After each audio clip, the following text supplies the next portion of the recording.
contribution to animal liberation before his or her 18th birthday. Past winners include Paul Shapiro, Nathan Rocco, Rick Corbin, Nikki Gianni, Juliet West, Ariane Birdie, and Thomas Ponce, among others. This year's winner went vegan and founded the Earth Peace Foundation at the young age of 10. Its mission is to achieve peace between all species and preserve Earth's ecological soundness. She has led discussion forums about animal agriculture and animal rights in schools and clubs throughout the Los Angeles area. To assist young people in dealing with opposition from their parents, she wrote a color guide to going vegan. She has been supporting Sea Shepherd in their campaigns against the Taiji dolphin and pilot whale slaughter in the Faroe Islands. She has led protests against captivity at SeaWorld, fur production, the myth of humane meat, and vivisection at UCLA. Last year, she obtained thousands of signatures on her letter to Pope Francis that helped end the Stevensville pig wrestle in Wisconsin.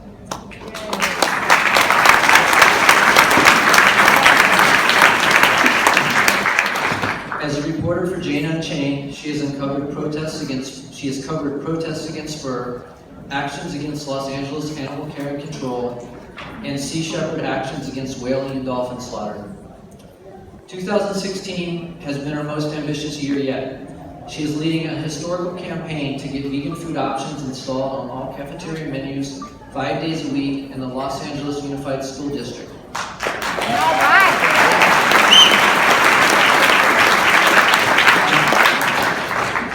On June 14th, she assembled a panel of influential vegan doctors, athletes, and dietitians to convince the Board of Education to adopt her plan to give more than 600,000 students access to healthy vegan food choices. Once the plan is in place in Los Angeles, she will take it to the California Department of Education and press for vegan food at all California schools. And did I mention that she's still only 14 years old?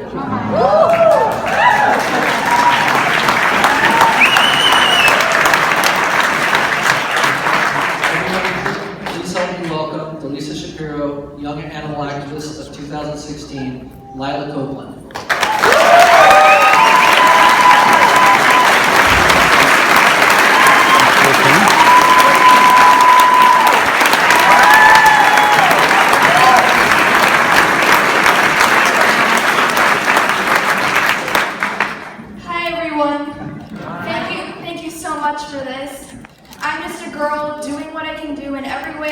To get people to stop eating, using, and hurting animals.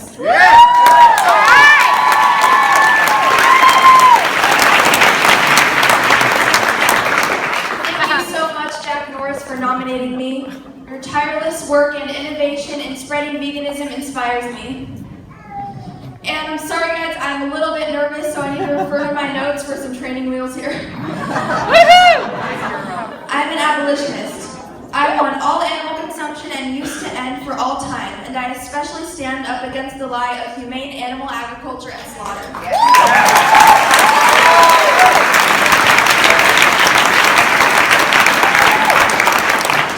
It simply does not exist.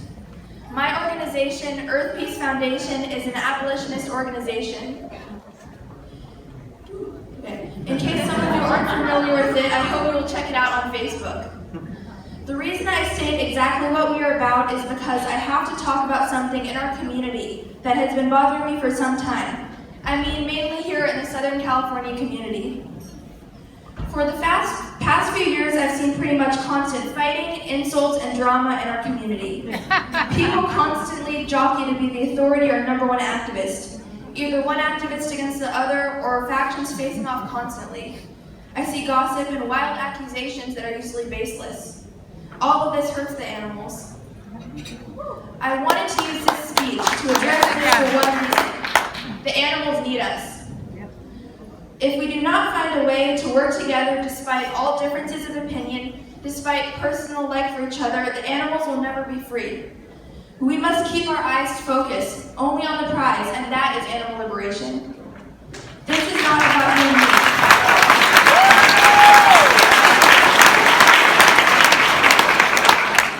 About beings with equal worth and value and as much right as all of us to a life of peace on this planet. They'll never escape the tortures put on man if we do not wage an effective battle against the oppressors. We must rally all our strength toward that common goal. There is no excess energy to waste on petty fighting or slander. So I urge you, stop gossiping. Make a commitment to reject all gossip that comes your way about other activists and wage none of your own. Put the principle of animal liberation as your top priority. And I pledge to reject all that happened in Washington, D.C. Remember, the animals are waiting for us to set them free. People make mistakes. Do not dwell on them. If you fall down and other activists are criticizing you, get up, brush off, and redouble your efforts to win for the animals. Yes. Think about it. All right. Only 2% of the entire population in the U.S. is vegan. Only 0.25% of that 2% are activists for the animals. Each one of us is like an extremely endangered species about to go extinct. Each one of us is vital to the movement. After starting the uphill battle of getting vegan meal options put in front of all students in Los Angeles, I have learned an important lesson. It takes so much to pry animal flesh from the hands of carnists. Any and all methods must be employed. That means why I'd like to insist all animal products be banned from LAUSD tomorrow. I can't win like that. But you can be an abolitionist and employ incremental moves and not sell out the animals by saying yes to their slaughter under any circumstances.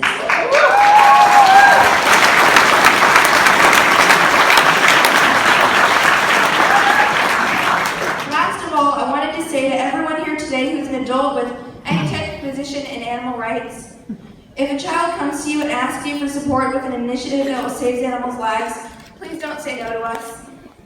We are working hard, but we are children, and the world doesn't listen to us if we don't have backers. Help us and make it a priority to say yes to activist kids.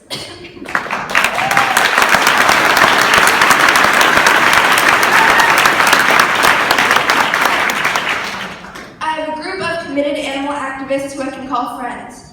Those who come to my actions whenever I ask them and resist and are always there to help the animals. They are my role models and I admire them. Erica Jensen, Brittany Drake, Glenn Alexander, Cynthia Villalobos, Taryn Baylor, and Carrie Shaw. Thank you. There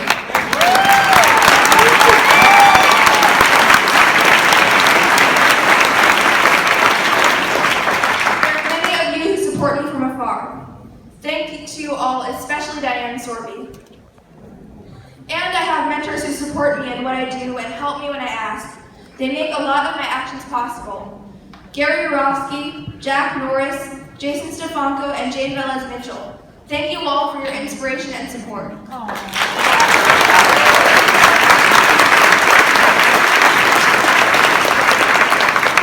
I'd like to give a big thank you to my mom for always helping me out with everything I do and always being there by my side.